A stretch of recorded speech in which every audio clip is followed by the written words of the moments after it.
महाराष्ट्र में उद्धव ठाकरे और राज ठाकरे लगातार मराठी भाषा का दबदबा कायम रखने की बात कह रहे हैं। बिहारी यूपी के रहने वालों से उनके कार्यकर्ता हिंदी बोलने पर थप्पड़ जड़ रहे हैं। 20 साल बाद दोनों भाई एक साथ आए हैं, एक मंच साझा कर रहे हैं। मराठी भाषा का वर्चस्व कायम रखने के लिए या फिर कोई और वजह है? जी हाँ, इसके पीछे बड़ी राजनीति है। मराठी भाषा अचानक से याद आने के पीछे बड़ा खेल है जो पहले ही फेल हो गया है, वो भी पूरे देश के सामने। जी हाँ, फेल कैसे हुआ वो बताएं, उससे पहले खेल समझ लीजिए। खेल है सत्ता का, पावर का, खजाने का। महाराष्ट्र में एक वक्त था जब बाला साहब ठाकरे की तूती बोलती थी, लेकिन आज उनका पूरा खानदान सत्ता से बेदखल है। वजह है उद्धव ठाकरे की गलतियां। जहां राजनीतिक पंडितों का मानना है कि उद्धव ठाकरे जो आज शिवसेना नहीं बचा पाए, पार्टी चिन्ह नहीं बचा पाए, अपना दफ्तर नहीं बचा पाए, वो सब इसलिए क्योंकि उद्धव ठाकरे बाला साहब ठाकरे का अपमान कर चुके थे। उनकी बात को ना मानकर बाला साहब ठाकरे कट्टर हिंदू छवि वाले थे। महाराष्ट्र में मराठी मानुष का बिगुल उन्होंने फूंका था। उनका कहना था कि कुछ भी हो जाए, कांग्रेस के साथ कभी गठबंधन नहीं करूंगा, चाहे चुनाव न लड़ूं।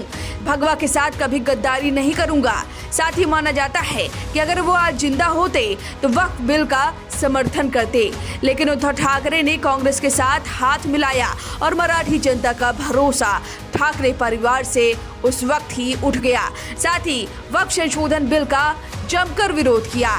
नतीजा, सत्ता हाथ से निकल गई, पार्टी टूट गई। एकनाथ शिंदे विधायकों के साथ बीजेपी में शामिल हो गए, पार्टी का नाम, रुतबा सब लेकर गए और अब सत्ता से बेदखल हुए उद्धव ठाकरे को एक और मौका मिला है सत्ता में वापसी करने का, और ये पूरी कोशिश कर रहे हैं। शाम दाम दंड भेद सारे हथकंडे अपना रहे हैं, क्योंकि इस साल महाराष्ट्र में बीएमसी चुनाव है। बीएमसी एक ऐसा निकाय चुनाव है जो कई बड़े राज्यों के बजट जितना बजट रखता है। इस पर राज करने का मतलब है राज्य की खजाने की कुंजी अपने पास रखना।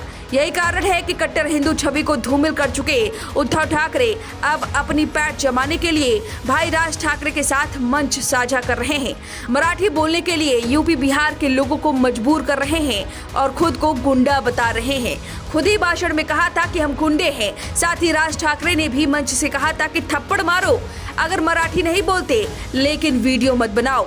माना जा रहा है कि दोनों भाई गठबंधन कर सकते हैं और ये भी कहा जा रहा है कि उद्धव इस बार कांग्रेस को दरकिनार करने वाले हैं, पुरानी गलतियां नहीं दोहराएंगे और मराठी भाषा पर हुंकार भर मराठी वोट बैंक को साधने की कोशिश कर रहे हैं। तो ये पूरा खेल है।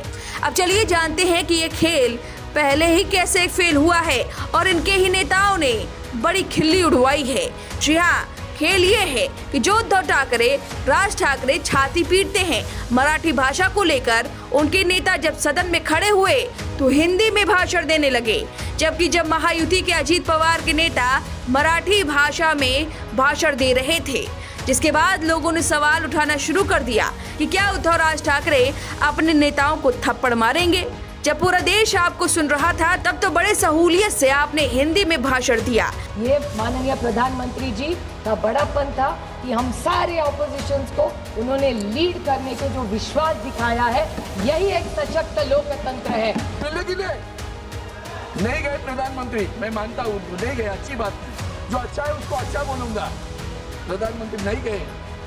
जबकि एनसीपी अजीत पवार के नेता ने मराठी में भाषण दिया।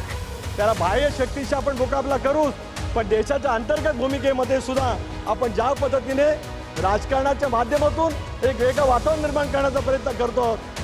ये दौरा चेहरा देश के सामने आ चुका है। अब आप तय करिए कि मराठी भाषा का मुद्दा क्या राजनीतिक पैठ मजबूत करने के लिए ठाकरे ब्रदर्स ने उठाई है? 20 साल बाद मंच साझा करना क्या केवल मराठी अस्मिता को बचाने के लिए है या सत्ता को हासिल करने के लिए एक बहुत बड़ा राजनीतिक स्टंट? हमें कमेंट करके अपनी राय जरूर दें। वीके न्यूज, राष्ट्र के नाम।